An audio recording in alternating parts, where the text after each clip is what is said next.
Welcome to the VST Electrical Contractor Training for the installation of the North America version of the Green Machine. We'll be covering how to complete the electrical installation, which you'll find in Chapter 3 of the manual that accompanies the Green Machine. VST recommends that you follow along with this video in your manual. But first, a disclaimer. This video was prepared as a quick review for general contractors, vapor piping contractors, and electricians who are installing the VST North America Green Machine. It is not intended to replace the Installation, Operation, Maintenance, and Troubleshooting Manual, or IOMT manual, provided with the Green Machine. Refer to the IOMT manual for full information and detailed engineering drawings. Starting with safety, remember that a GDF is a Class 1, Division 2 hazardous location. The Green Machine will be installed near locations where highly flammable and explosive gasoline vapors may be present. Installation of the Green Machine must comply with the National Electric Code, federal, state, and local codes, as well as other applicable safety codes.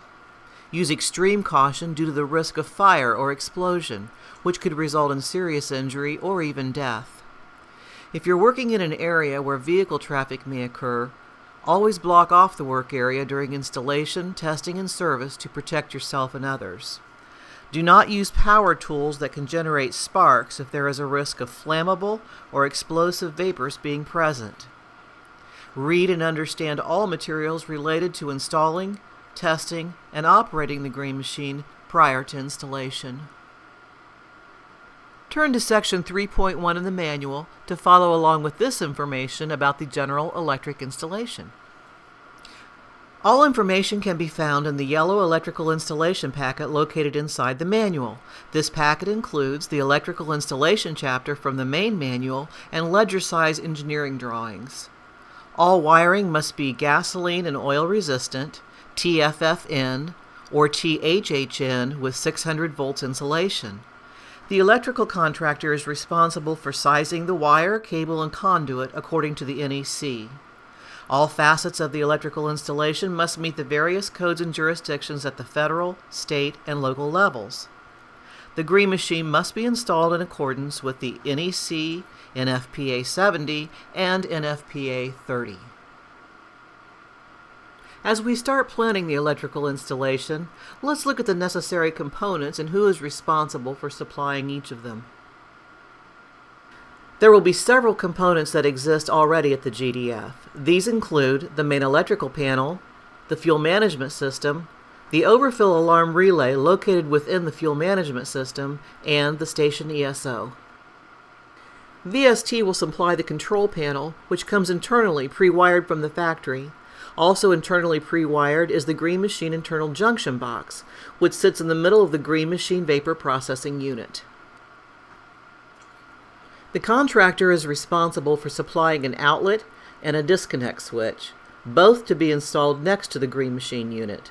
The contractor is also responsible for all general installation and components, including conduit, wire, cable, fittings, seal-offs, and any other components deemed necessary. The VST control panel does not have punch holes in the bottom, and these holes must be drilled for wire installation. The VST control panel is to be installed inside the GDF data hut. The closer the control panel is to the fuel management system, the better. Now let's turn our attention to the installation instructions listed here. 1. Pulling wires from the data hut to the Green Machine area. 2. The proper way to wire each of the components in the Green Machine system. 3. Proper labeling of the electrical panel. And finally 4. How the control panel should look at the end of installation. Here is a high-level view of the electrical system involving the Green Machine and its control panel. The dashed line here represents the wall of the GDF data hut. Everything above this line is inside the data hut, while everything below the line is outdoors. There are 7 components within the electrical system. 1 is the VST control panel. The control panel is the center of our electrical system, and it ultimately determines if the Green Machine should power on or off.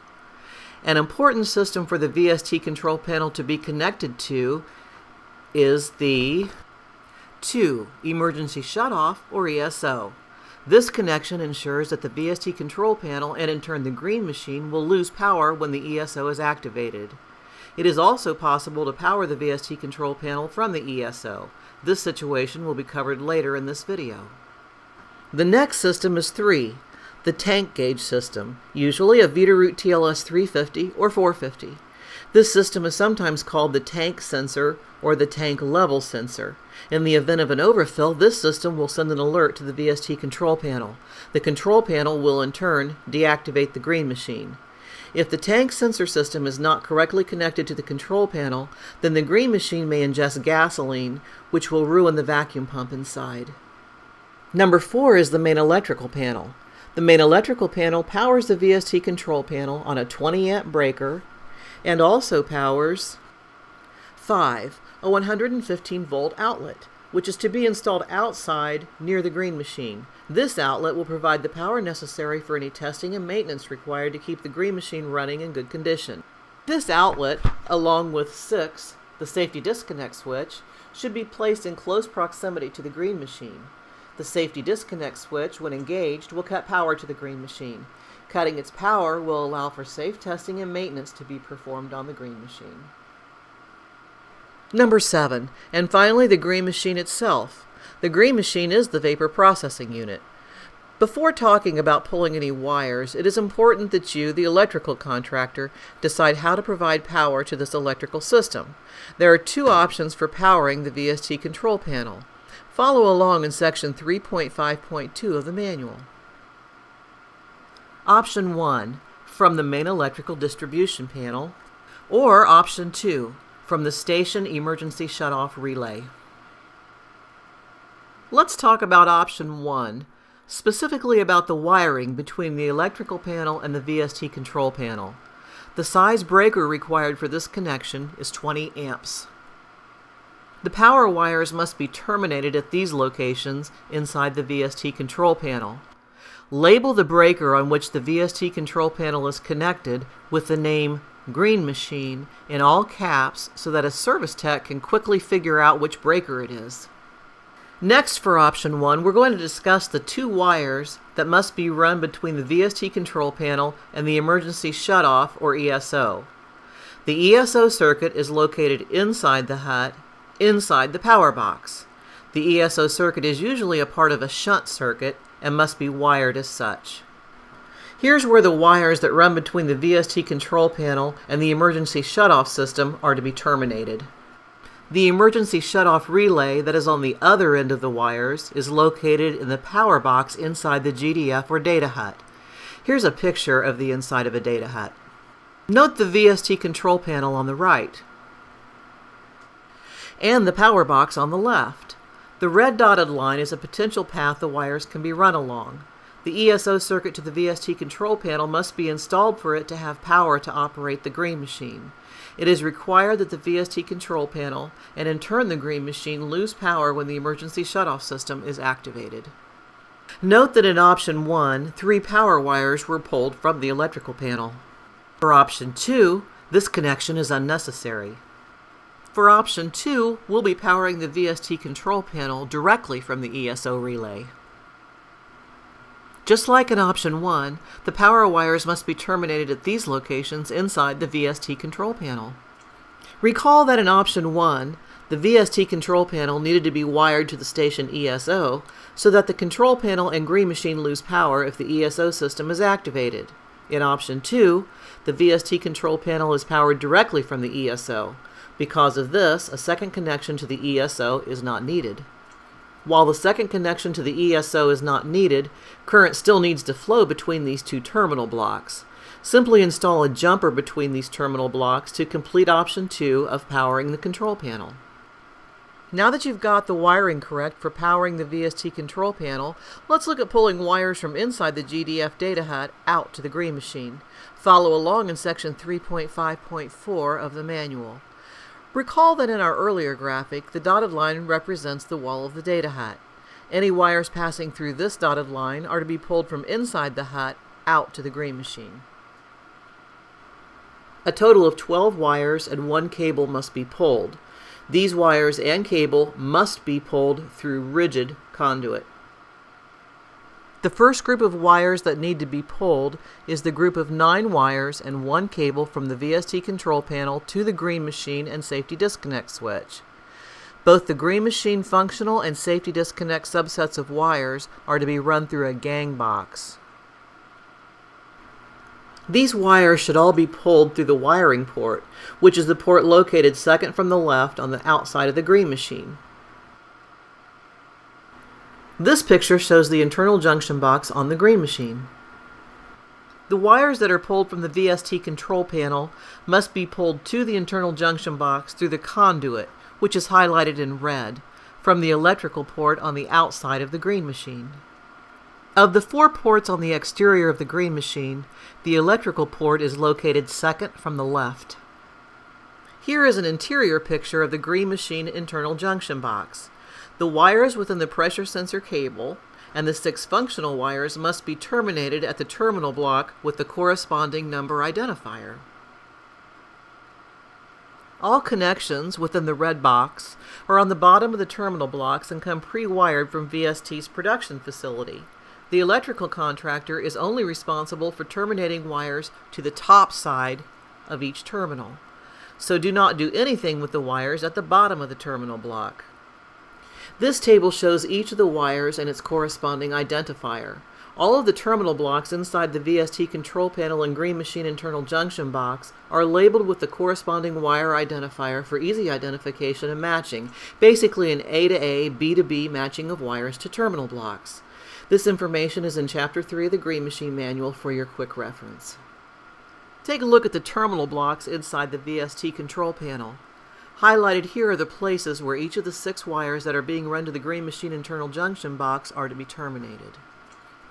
Next are where the wires within the pressure sensor cable are to be terminated in the VST control panel. This cable should be pulled alongside the functional wires to the green machine internal junction box. And again, notice the ease in matching wires to the terminal blocks because of the identifiers. The other set of 3 wires that need to be pulled to the green machine powers a 115 VAC outlet from the main electrical panel. This outlet is to be installed near the green machine and will be used for testing and any maintenance that requires a power source. In a real-life setting, here's what the outlet will look like after it's been installed correctly. Turn to section 3.5.4.3 in the manual for information on the safety disconnect switch. These wires should be pulled out to the gang box, along with the 6 functional wires and pressure sensor cable. The safety disconnect switch wires must be separated from the other wires at the gang box and run to a safety disconnect switch, which is to be installed near the green machine. The safety disconnect switch is a safety feature for anyone performing maintenance or testing on the green machine. When this switch is tripped, the green machine receives no power. Here's an example of a properly installed safety disconnect switch. Notice how it's conveniently installed next to the 115-volt outlet. Finally, we'll discuss the 2 wires that form the connection between the VST control panel and the fuel management system. Follow along in section 3.5.5 of the manual. This connection alerts the VST control panel when an overfill condition exists. Here's where the overfill wires are to be terminated inside the VST control panel. The VST control panel, on the right, must be connected to a 4 relay module within the fuel management system, shown on the left. In this example, the tank monitoring system is a Veeder-Root TLS 350. Once all the wiring is complete, the VST control panel can be turned on by turning the power switch to the on position. The PLC screen on the front of the control panel will have a large red box with the message GM disabled, enter code. This is by design. The green machine cannot and will not run until it has been tested and started up. This is the responsibility of the startup or commissioning contractor. If the smaller box labeled GM status is red and displays alarm as it does here, press the Faults and Alarms button and go to the alarm screen. The active alarm will be highlighted in red. and troubleshooting is available in Chapter 8 of the Green Machine Manual. It is most likely that if an alarm exists at this point, the wiring of one of the components is to blame. If there are no alarms and the Green Machine status is normal, you're ready to finish. Once there are no alarms, make sure that the maintenance switch is still in the on position. When this switch is turned off, it will only cut power to the Green Machine and not the control panel. Pass the carabiner clip through the power switch to lock the power switch in the off position.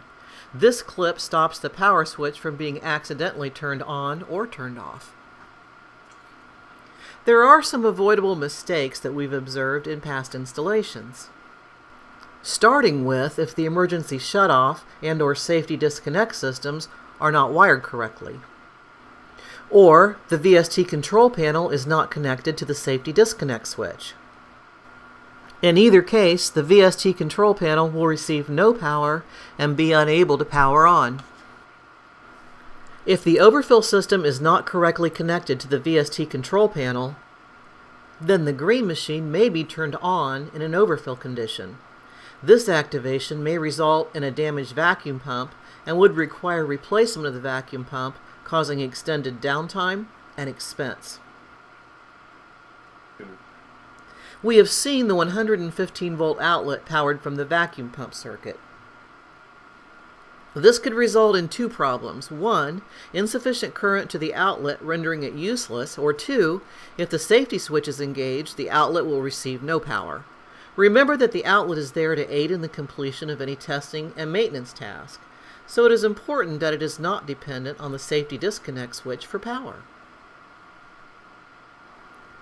We have seen the 20-amp breaker inside the main distribution panel not labeled or labeled incorrectly. If this breaker is not labeled, it can take a technician longer than necessary to complete routine maintenance and testing. Plus, he runs the risk of working in a hot panel. Finally, it is important that the carabiner clip not be missing from the power switch on the front of the VST control panel. This clip helps keep the control panel in its desired mode, whether that is on or off. You have reached the end of this video.